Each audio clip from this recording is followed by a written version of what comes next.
Hello అండి అందరు ఎట్లున్నారు? నమస్తే అండి. ఈరోజైతే ఈవినింగ్ అయితే ముందు రోజు మనం పూజ చేసుకునేటప్పుడు అయితే ఈరోజు నేను ఏం చేస్తానో అది చూపిస్తున్నాను. ఫస్ట్ ఏదైనా సరే ముందు రోజు మనం ఏ పూజ చేసుకున్నా ఇది ఎందుకలా అంటున్నానంటే ఇది సంతానం లేని వాళ్ళకి పిల్లల మాటలు రావట్లేదు సౌభాగ్యం కోసం ఇంకా మన ఆరోగ్యం కోసం నాగదోషం ఉన్నవాళ్ళు ఇవన్నీ అందరూ చేసుకోవచ్చు. ఇంత సింపుల్గా మా రోహితక్ష పుట్టకముందు నేను 11 వారాలు పూజ చేశాను అన్నమాట. ఎలా చేసుకోవాలో నేను చూపిస్తాను. నేనైతే ఫస్ట్ ముందు రోజు మంగళవారం పూజ చేయాలనుకుంటే మాత్రం ఇంటి ముందు మొత్తం క్లీన్ చేసుకుంటాను. ఫస్ట్ అయితే మా చిన్న కుట్టిని అన్నం తినిపించి పాపనైతే పడుకోబెట్టిన తర్వాత బట్టలు అయితే మడత పెడతాను. ఎందుకంటే ఇల్లు మొత్తం క్లీన్ చేసుకుంటేనే ఇంట్లో పూజ అయితే చేసుకోవడం ఈజీగా ఉంటుంది. ఇలా బట్టలు మడత పెట్టానో లేదో మా రోహితాక్ష అయితే మొత్తం బట్టలు అసలు వాము సామాన్లు మొత్తం కింద పడేసిండు. సర్దలేక నాకైతే తల ప్రాణం తోక్కుకొచ్చిందన్నమాట. అలా వచ్చేసరికి ఇల్లు మొత్తం క్లీన్ చేసుకున్నాను. తర్వాత అయితే మొత్తం అసలు ఇల్లు కూడా తుడిచాను. అది వీడియో అయితే స్కిప్ చేసేసాను.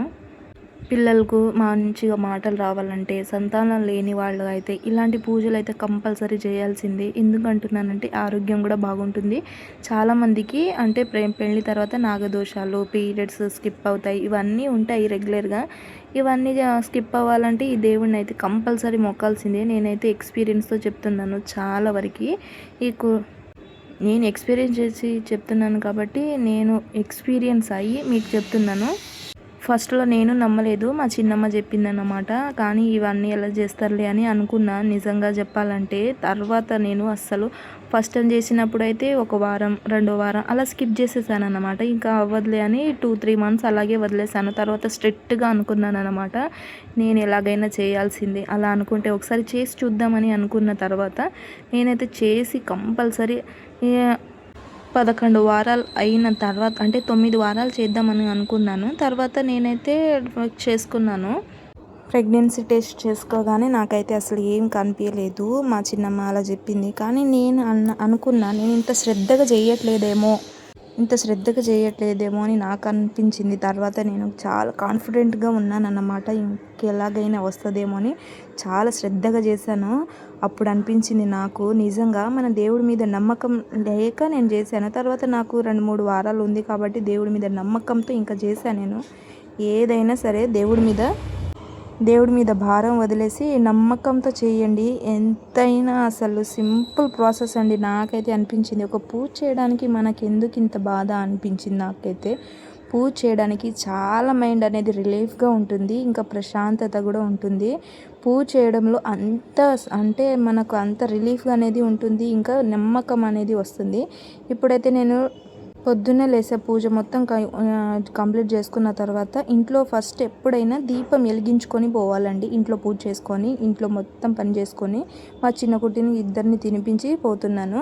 ఇది ఎందుకు చేస్తాను నేను లాస్ట్లో చెప్తాను. ఇంకా 2 అంటే పార్ట్ 2 కూడా పెడతాను. ఇక్కడైతే మాకు దగ్గరలోనే కాబట్టి మా చిన్న కుట్టిని అయితే తీసుకొని పోతున్నాను. ఇక్కడైతే నేను జంట నాగదేవతలకి పూజ చేయండి ఎప్పుడైనా సరే. ఈ జంట నాగదేవతలు చూపిస్తున్నాను కదా ఆల్రెడీ. ఫస్ట్ అయితే వాటర్ పోసుకోవాలండి. వాటర్ పోసుకొని మంచిగా నీట్గా కడిగేసుకున్న తర్వాతనే మనకు మిల్క్ అనేది పోయాలి. వీడియో అయితే స్కిప్ చేసేసారు, ఎందుకంటే వీడియో ప్రాపర్గా తీయలేదన్నమాట. వీడియో కంప్లీట్గా కావాలంటే నేను షార్ట్ వీడియో లాంగ్ అయితే అప్లోడ్ చేస్తాను. చాలా అంటే మస్తు ఉంటుంది అసలు. ఎప్పుడైనా సరే నమ్మకంతో పెట్టండి దేవుడి మీద. తర్వాత మంచిగా నీట్గా క్లీన్ చేసుకొని ఫస్ట్ అయితే వాటర్ పోసుకున్న తర్వాత పాలు పోసుకోవాలండి. పాలు పోసుకున్న తర్వాత ఇంకా మళ్ళీ వాటర్ పోసుకొని కడిగేసుకున్న తర్వాత ఇక్కడైతే పసుపు అనేది నేను రాస్తున్నాను. ఇలా ప్రాసెస్ ఒకటి తర్వాత ఒకటి పసుపు అనేది రాసుకున్న తర్వాత మంచిగా నీట్గా రాసేసుకొని తర్వాత అయితే నేను కుంకుమ అయితే యాడ్ చేసుకుంటాను. కుంకుమ కూడా ఇలా బొట్లు పెట్టుకోవాలండి, చాలా మంచిది. జంట నాగదేవతలకి మన పిల్లలు కూడా మంచిగా ఆరోగ్యంగా ఉంటారు. ఇంకా ఏదైనా సరే ఏ సమస్యలు ఉన్నా పోయిద్ది. మన గర్భ సమస్యలైనా మన ఏదైనా మన సంతానమైనా మనకు నాగదోషమైన కుజదోషమైన ఇలాంటి పూజలు చేస్తే కంపల్సరీ అయ్యిద్దండి. మనకు ఎప్పుడైనా సరే మొదటి రోజు రేపు పూజ చేయాలనుకుంటే ఈరోజు మొత్తం ఇల్లు క్లీన్ చేసుకొని దీపారాధన చేసుకొని తర్వాత దేవుడి దగ్గర పోయి ఇలా అయితే పూజ చేసుకోవాలి. ఎప్పుడైనా సరే కింద పడుకోవాలి పూజ చేసుకునేటప్పుడు.